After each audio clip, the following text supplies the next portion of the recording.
Right now, we return back to Ohio for the case against defendant Bionca Ellis. This is the case of the stabbing death of little toddler Julian Wood. It happened in a busy parking lot at the Giant Eagle grocery store in North Olmsted, Ohio, which is a really nice suburb in the Cleveland, Ohio area.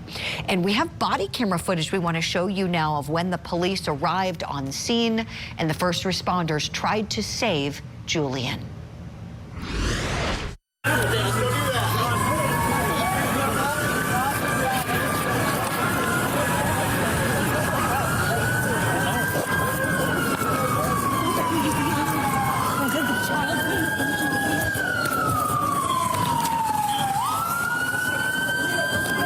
Squad's pulling up now. Squad's pulling up now.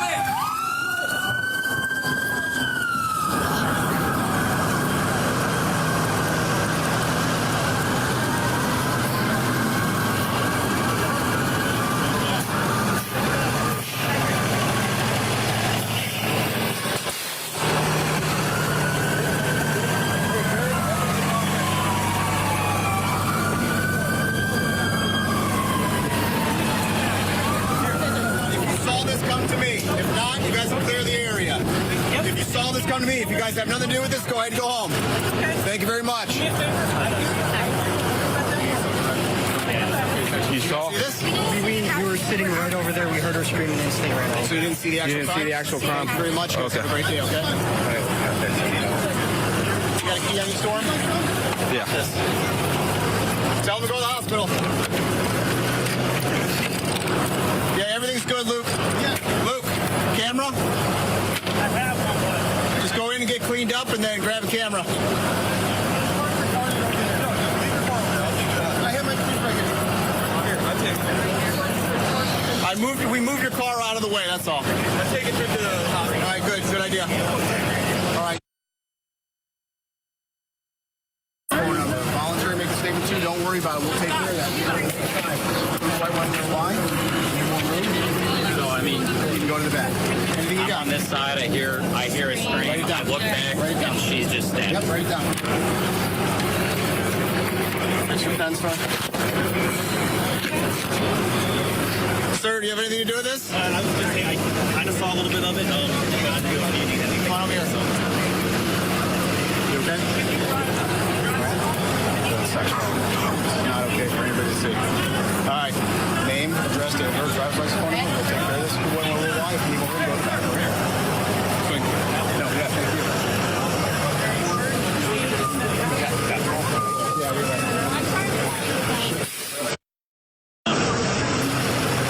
Ventress, just tell me what I need to do to help, buddy. You got any more quick work just in case? I emptied out my cruiser from stop before I ran over here.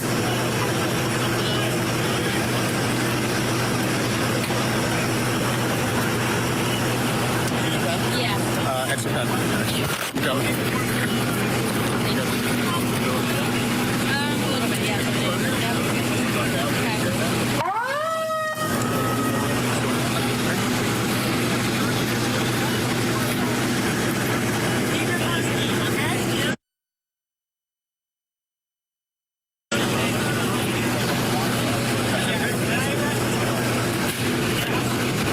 Do you grab my radio cord there? Yep. Down to my right arm. You got it? Thank you very much.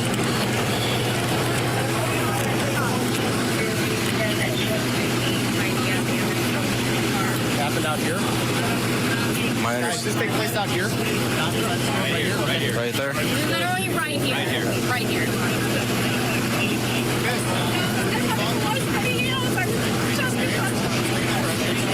Did you see this?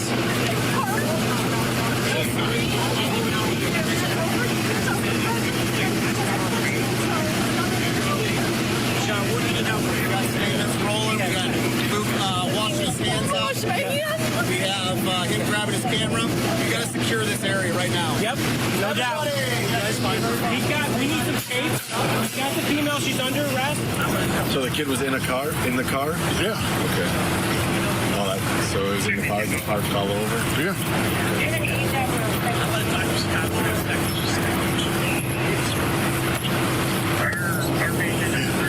Have some people over. shopping, not witnesses, but their cars are inside the crime scene. All right, did you see us arrest? I'm going to check with Lieutenant. I didn't know if you knew I was going to bother him because I saw him on the phone. Yeah, I don't want to lie to you.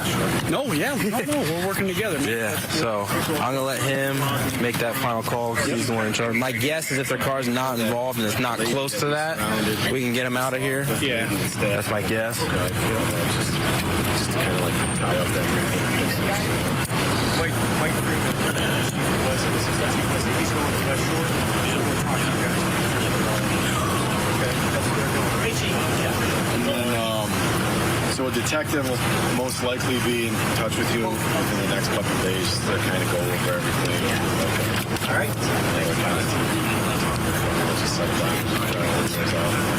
Are there any witnesses that we need to have our medics talk to or anything? Just a pretty traumatic event. If anybody, it's going to be him. I'm not saying he's asking for it, but judging by what he saw, I won't be surprised. Oh, how considerate. Yeah, thinking about what these witnesses have gone through. Yeah, they've been victimized as well. We call it the tertiary victims, people, surrounding the event, not just the immediate victims. Margot Wood and little Julian Wood, of course, he's the most important victim in all this. Let me bring in Claudia King for some thoughts on how law enforcement handled this. Claudia, some of your observations, your thoughts, give us your analysis, please. Absolutely. So it did look like they were trying to get as many witness statements as possible, which is very important. You want to get anybody that saw anything at all. You want to go ahead and get their information, and while it's fresh in their mind, have them write down exactly what they saw, what they witnessed. You could also see the yellow tape in the background. So they were roping off the crime scene. You want to go bigger rather than smaller. And basically the point of that is just to encompass everything that could contain any evidence. So that's why you saw that tape going around. And then once they do that, at some point they would have an officer who would start writing down everybody who was in and out of that crime scene area so that they have a record of anyone that entered and exited that crime scene area that's taped off. And then I absolutely loved what the fire chief or whoever that was asking about witnesses and who they could talk to, because as you said as well, it's very traumatic for anyone who witnessed this. This is not something that happens every day, and those people could be traumatized, and it's important that they're looked after as well. So I thought everyone was doing a great job, especially in light of what they were dealing with. We also heard them say they already had found the suspect and arrested her. So fantastic job by these officers, I would say, and by the EMTs. Well said, Claudia. Definitely, I do agree with you. Thank you for that. Here's what we'll do. We'll hit the pause button here. We'll go back into the courtroom. They're on a brief recess this morning for the jury to use the restroom, get a drink of water, take a little breather. This day is just getting underway. We've got some big witnesses ahead, namely Julian's mother, Margot. And there's a look at the defendant, Bionca Ellis, on trial in Cleveland this morning.